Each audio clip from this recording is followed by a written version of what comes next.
So எல்லாருக்கும் hi.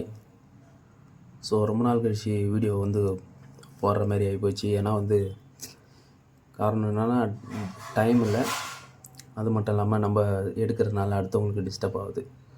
So அதனால் வந்து பார்த்திங்கன்னா இது பண்ணிட்டேன். ஃபஸ்ட்டு வந்து நான் செட் பண்ணிக்கிட்டேன். கீழே வந்து வச்சுட்டு நார்மலாக ரோப்பு வந்து ரோப்லேயே கையில் வந்து செஸ்ட்டுக்கு போடுவாங்கள்ல, அதுதான் ஒன் சைடு மட்டும் நான் எடுத்துக்கிட்டேன். ஸோ இப்போ பார்த்திங்கன்னா ஃபோர் ஆர்ம்ஸ்க்கு வந்து ஸ்கூஸ் மட்டும் அதாவது பிளான்ச்சஸ், மெட்டா பிளான்ச்சஸ், ஃபிங்கர் வந்து மெட்டா பிளான்ச்சஸ். ஸோ அதை வந்து டவுன் அண்ட் அப் நீங்கள் இதை வீடியோவில் பார்க்கலாம். சிங்கிள் வெயிட்டு தான் நான் வச்சுருக்கேன், ஃபுல் வெயிட்டு கூட நான் வைக்கல. ஸோ வந்து ஃபஸ்ட்டு லெஃப்ட் ஹேண்டுக்கு நான் பண்ணுறேன். ரெப்பிட்டேஷன் வந்து டிஸ்கிரிப்ஷனில் நான் போடுறேன், அதை பார்த்து முடிஞ்சால் பண்ண பாருங்கள். எப்போவுமே லோயர் வெயிட்லேருந்தே ஸ்டார்ட் பண்ணுங்கள், அதுதான் உங்களுக்கு நல்லது. ஸோ லைட் ஆஃப் பண்ணதுக்கே எனக்கு பார்த்திங்கன்னா ஒரு சைடு முழுக்க ஃபோர் ஆர்ம்ஸில் வந்து பார்த்திங்கன்னா ஆக்டிவேஷன் நல்லா ஹெவியாக தெரியுது. ஸோ என்ன சொல்கிறது, இப்போ செகண்டு ரெப்பிட்டேஷன் வந்து போடுறேன். அப்போலாம் நான் வந்து முன்னாடி வீடியோவில் பாருங்கள், அதிலே நான் வந்து ரெப்பிட்டேஷன் கவுண்ட் என்னன்றதை வந்து சொல்லியிருப்பேன். ஸோ ஸ்டார்ட் பண்ணி போதேன் ஸ்லோவாக. ஸோ ஓப்பன் க்ளோஸ் அந்த மாதிரி தான் நான் போயிட்டுருக்கேன்.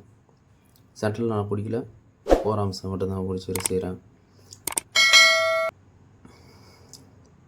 ஸோ நெக்ஸ்ட்டு பார்த்திங்கன்னா தேர்டு வேரியேஷன். ஃபஸ்ட்டு வந்து லெஃப்ட் ஹேண்டில் ஸ்டார்ட் பண்ணுறேன். ஸோ அது உங்களுக்கு ஏற்ற மாதிரி ஆல்டர்னேட்டிவாக பண்ணிங்க.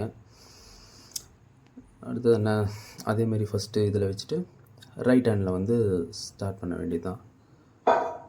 ஸோ கொஞ்சம் கொஞ்சமாக வந்து ஃபஸ்ட்டு வந்து ஸ்டார்ட் பண்ணேன். எப்போவுமே வந்து 3-4 பிளேட் நான் வைக்கல, அதில் நான் வச்சுருக்கிறது பார்த்திங்கன்னா சிங்கிள் பிளேட்டு தான். எப்போவுமே அந்த மாதிரி ஸ்டார்ட் பண்ணுங்கள், அதுதான் வந்து உங்களோட ஹெல்த்துக்கு நல்லது. லோயர் வெயிட்லேருந்து ஹையர் வெயிட் நல்லா ப்ராக்டிஸ் ஆனதுக்கப்புறம் ஹெவி வெயிட் போடுங்க, ஒன்றும் பிரச்சனையே இருக்காது. நல்லா ஓப்பன் அண்ட் நல்லா க்ளோஸ். நீங்கள் அடுத்தடுத்த செட்டில் நீங்கள் பார்த்தீங்கன்னா தெரியும், அந்த கார்னரில் தான் பிடிச்சிருப்பேன். மெட்டா பிளான்ச்சஸோட தான் ஃபிங்கர்ஸோட ஓரத்தில் தான் நான் பிடிச்ச மாரி இருக்கும். இது கொஞ்சம் வேகமாக இருக்கிற மாரி இருக்குல்ல. ஸோ நான் தான் வந்து வீடியோ கொஞ்சம் ரன் பண்ணிட்டேன், ஏன்னா வந்து செய்யும்போதே கொஞ்சம் ஸ்லோவாக இருக்கும். 3 செட்டு தான் நான் போட்டேன், ரொம்பலாம் அதிகமாக போடல. 3 செட்டு ரொம்ப ஒவ்வொரு பிளேட்டு சின்ன சின்ன வெயிட்டை வச்சு தான் போட்டேன். ஸோ என்ன சொல்கிறது, ஸோ அந்த ஆர்ம் ரெஸ்லர் போடுற மாதிரிலாம் வந்து ஹெவி வெயிட்டாக நான் வச்சு பண்ணல. இது வந்து பேசிக்காக இருக்கிறது வந்து நார்மலாக எல்லோரும் போடுறது தான், இதில் தான் போட்டேன். ஸோ நம்ம இன்னொரு வீடியோவில் பார்க்கலாம்.